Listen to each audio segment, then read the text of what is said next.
Hi guys, welcome back to my channel. So welcome back to another meal prep video. So today for meal prep, this is what I prepped. I did some turkey bacon that I'll be having for breakfast.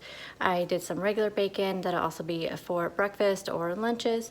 Also made an egg loaf, which is totally new to me. I'll be using that to make French toast for breakfast.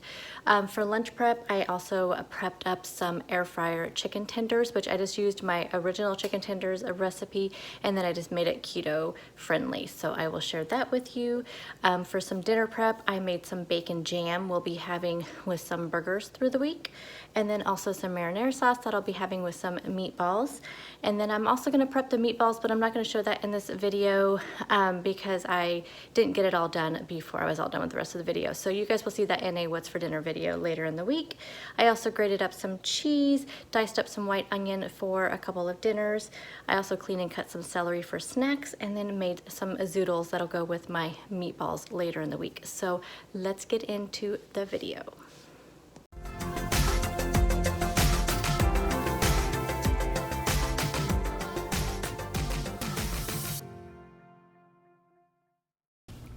So first up, I am working on the bacon jam. I will be using this for some burgers this week.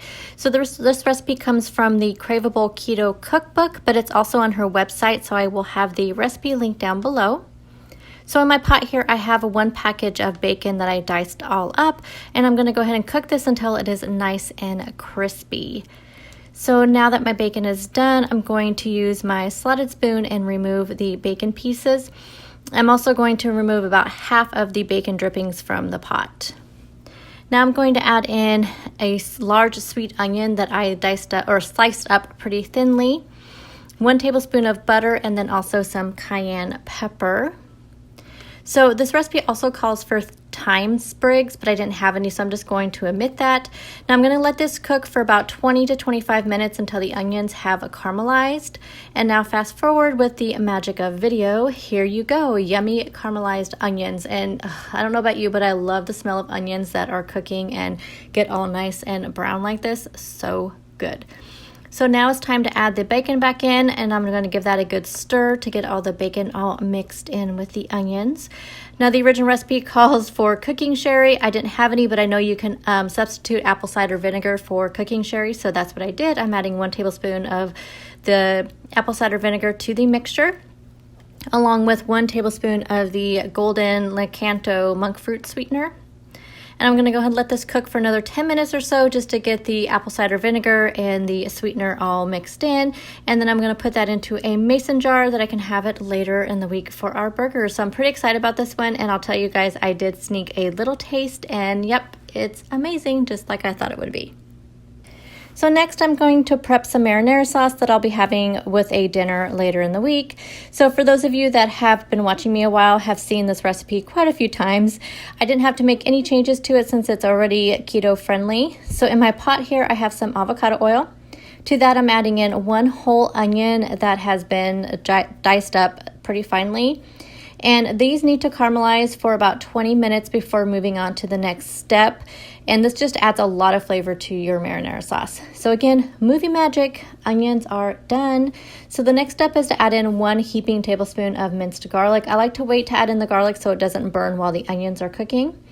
So after cooking the garlic for a couple of minutes, just until it's, nice and fragrant, I'm going to add in the rest of the ingredients. So the seasonings I'd like to add first because, again, it gets the seasonings nice and warm, which really brings the flavor of seasonings out. So I'm adding in some garlic powder, onion powder, salt, pepper, and of course red pepper flakes, because you guys know I love me some red pepper flakes. So some people like to add in sweetener to their sauce to cut down the acid of the tomatoes, but because the onions are all caramelized, it kind of has a little bit of a sweetness to it, and you don't really need to add in any sweetener to it, just in my opinion, but you may taste it and see what you want to add.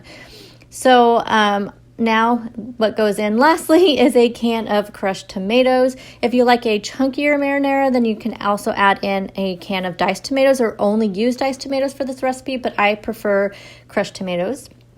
Now I'm going to let this simmer for at least an hour, which in reality it really did simmer for about an hour and a half or so. And then I poured it into my container. I'm going to store this in the refrigerator until I need it for dinner. So the recipe will be in the description box. For one of my breakfasts this week, I'm going to try the Keto Egg Loaf. I feel like I see this everywhere on Instagram, so I had to try it. I found this particular recipe on Pinterest. So in my bowl, I'm adding in 8 whole eggs.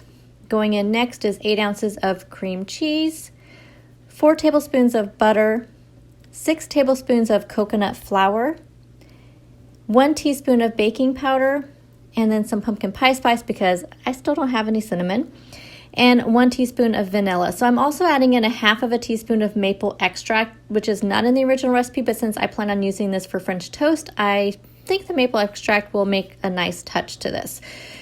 Blend, blend, blend. This took a long time to blend because of the cream cheese. I think next time I will blend the cream cheese and the eggs together. This recipe I found just literally only has the ingredients with no other instructions on it. So now that it is finally blended, it is going into a loaf pan that is lined with parchment paper. And then I'm going to put this into a 350-degree oven for 45 minutes. Sorry, I'm a little tongue-tied today. I have no idea why.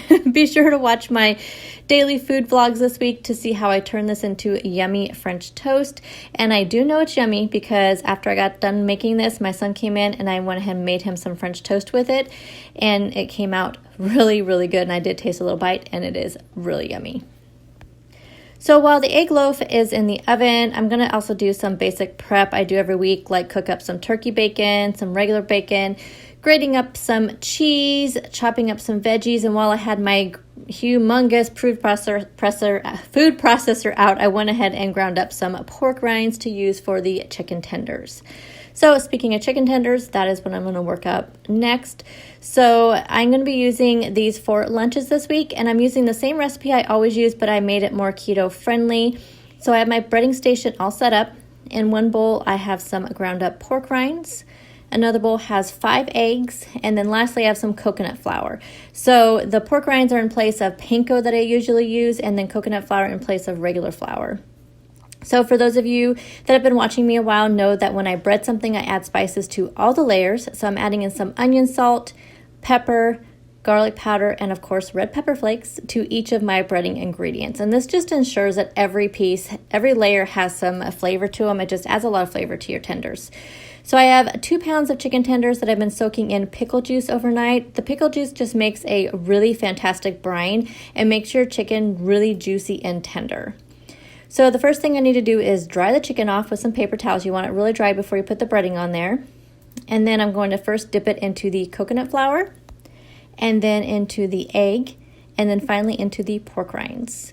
So this is what they look like when they're all done. And now I'm just going to finish up the rest. I did run out of pork rinds, so the last 2 I'm just going to use coconut flour. I'll be interested to see how these ones turn out. Now I'm going to put these into the air fryer. Make sure you're putting pieces of chicken that are roughly the same size so that they cook evenly. And I'm going to cook these at 380 degrees for about 10 minutes. I'll flip them over and then cook for another 2 or 3 minutes on the other side. And here are the finished tenders. I did have one casualty. The breading completely fell off one of them. And then here are the 2 coconut flour ones, which didn't get like super crispy, which I didn't expect them to. I did try a little taste, and these are definitely tasty. Make sure you watch my daily food vlogs to see what dips I will be eating these with. So there you go, guys, another meal prep done, and I feel like I am fully prepared for another fantastic keto week. Make sure you check out the description box for recipes and links to other recipes.